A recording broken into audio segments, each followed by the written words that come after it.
I am back with another set of incredible arcade games to share with you all. In this video, I'll be covering 5 games that I personally picked out that are of the arcade genre. By this vid's title, yes, this is a sequel to another video on my channel. That one is a bit rough since it has been 2 years since then, but it is still worth checking out as there are some pretty cool games there. Also, the game you're seeing on screen is one of my favorite modern arcade games ever made. Well, so far. The game is called Murtop, and if you'd like to learn more about it, I have an entire video dedicated to it here on YouTube. With my self-promotion aside, let's get right into 5 more arcade games.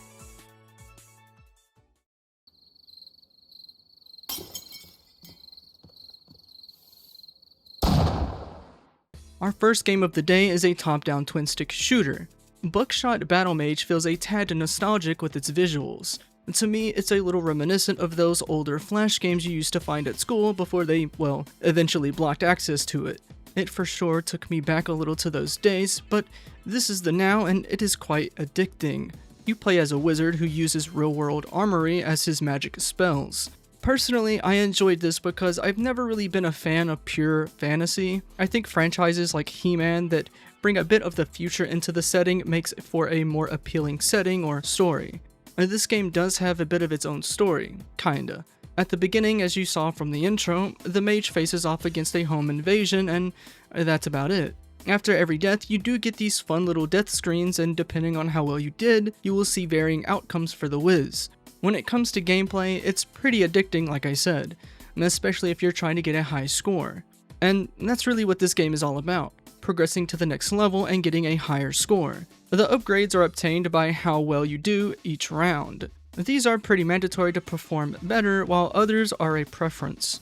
You can switch between a handful of weapons from your loadout as well, but sticking to one is also fine. If I had to give a negative, it would be how this game just throws you in to figure out the rules of the game. Something as simple as a 1-page manual would have been nice. Maybe I'm nitpicking, but it did take me a minute to figure it out.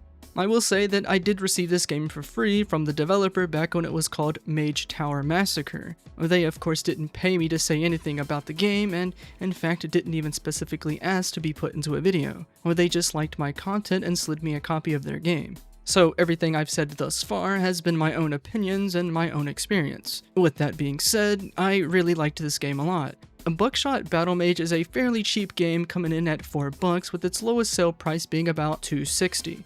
For what it is, I think it's a decent score-based game. It can be challenging at times, but that's the nature of the genre. For $4 you really can't go wrong here.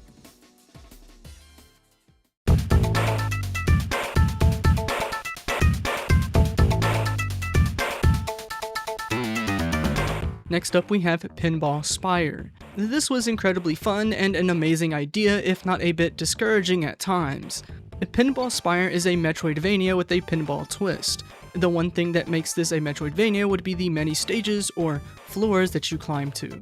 You won't necessarily be backtracking as the whole point is to get to the top. However, you can fall all the way down to the beginning if you aren't careful enough. The cool thing that doesn't make that frustrating is that it does have save points. Once you reach a certain area in each level of the tower, you are greeted with a little saved checkpoint. This game kinda reminds me a bit of Sonic Spinball in the way that you have to hit certain things to unlock other things, or how some areas require you to solve a puzzle in various ways. This game isn't as hard as the aforementioned. The difficulty is almost in a sweet spot, I'd say. It can be difficult if you're just flinging the ball without reason, but if you take your time with it, it can be quite relaxing at times. There are abilities you gain the further you progress as well. These vary in fun and are mandatory for completion. Ultimately, it's a pretty decent pinball experience. It's not a regular pinball game, so you are getting more value out of your time and money with this title, which is something a lot of games in this subgenre sort of lack in. Other than that, there's really not much else to say. I mean, it's a pinball game with a lot more pizzazz than others in this field.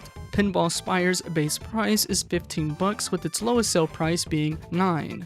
If you're not a pinball person, then you might find its price to be a bit too high. Though, for those that enjoy a good pinball title, I'd say get it whenever it's on sale. I think that discounted price is worth the admission.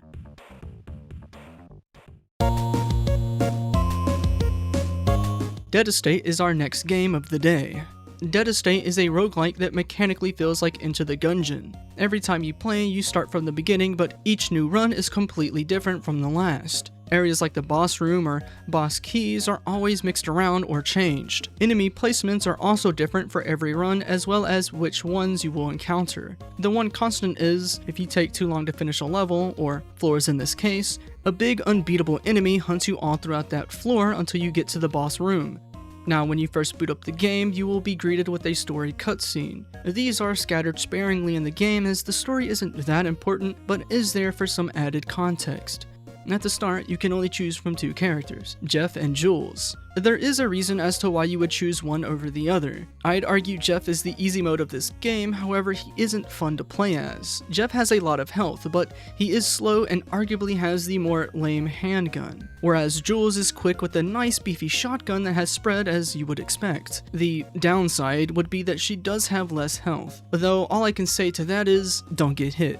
Of course, if neither of these are to your fancy, then there are several unlockable characters later on. So much in fact that I haven't even been able to get all of them, and I'll tell you why. The reason as to why I haven't been able to unlock all of the characters is the fact that this game is incredibly difficult, at least for me. I do realize it may be a skill issue, but it did take me about 4 hours to actually get the normal ending. As mentioned before, the game is never the same between tries, so every run is half RNG, meaning luck based, and the other half is skill.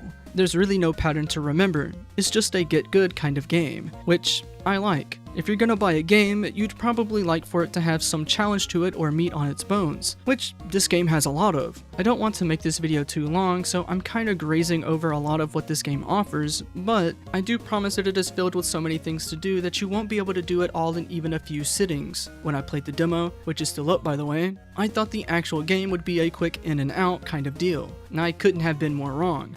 There's tons of cool achievements, to costumes to unlock, characters, different endings, and even an extra game mode, which I won't get into as it is story focused. All of that for $15 base price, and I can say that it's completely justified. I think it also just came to consoles, which I'm not sure how that's gonna work, seeing as even the game itself says that the keyboard and mouse is preferred. Nonetheless, its discounted price is a consistent $5. If you see this game go on sale, I highly recommend picking it up. I first bought it for the obvious thumbnail bait, but it's a lot more than just a little eye candy. Okay, that's just absurd.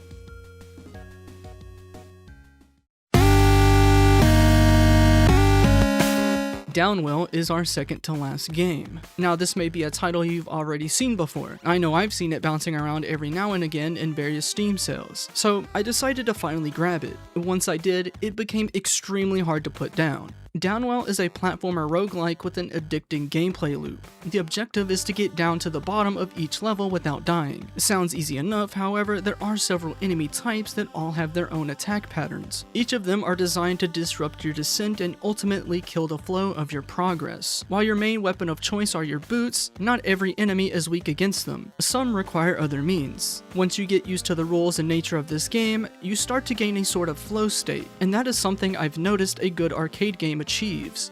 While the gameplay of Downwell is simple enough, there are other additional things to be had, like item shops you encounter every so often. These can help boost stats as well as recover lost health. You may also find small dungeons that contain boot upgrades and other various things. Once you die, however, it's back to the start. Like any other arcade game, ending a run on a sour note always made me want to give it another shot, and for that I think it achieves at being a great game. This game also offers many other things like color palettes and different styles to play. With the starting price of $3, I think it's an instant pickup. And with the consistent discount of 74 cents, you'd be crazy not to try it. I can't say this for a lot of games, but this one feels like it offers more value than the price it's asking for. As a 3-button title, you honestly can't go wrong with it.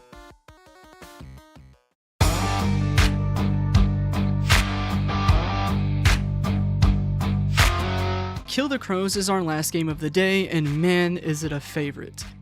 Just like the game we went over, Kill the Crows is a game where it's very simple in nature but hard to master. The objective is to, well, kill the crows. And that's not an easy task as these enemies have different archetypes. There's the heavies that have to be shot from behind, melee enemies, short range, and as well as snipers. You do run into more hostiles like the bombers after your first boss encounter. And yeah, this game does have bosses. After every 100 eliminations, you face off against a boss that each has their own gimmick. While there are only 3 bosses in total, making this game relatively short, you won't be getting there anytime soon. At least not without any upgrades.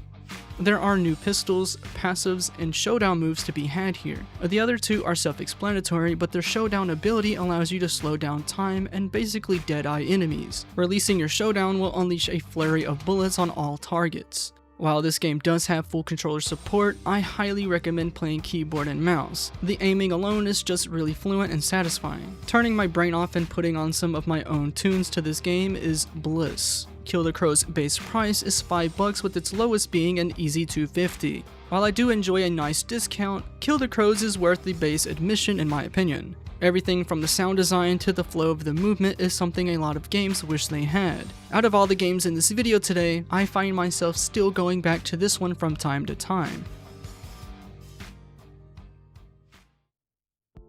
And there you have it, 5 more arcade games on Steam. I had been meaning to release this video for quite some time now, but I wanted to gather enough fun arcade games to really make it worthwhile. I think I did a decent job, but let me know what you thought. Are you planning on grabbing a few of these yourself? Maybe you think I missed some good ones. Let me know in the comments below. With that being said, thank you for watching and enjoy the rest of your day.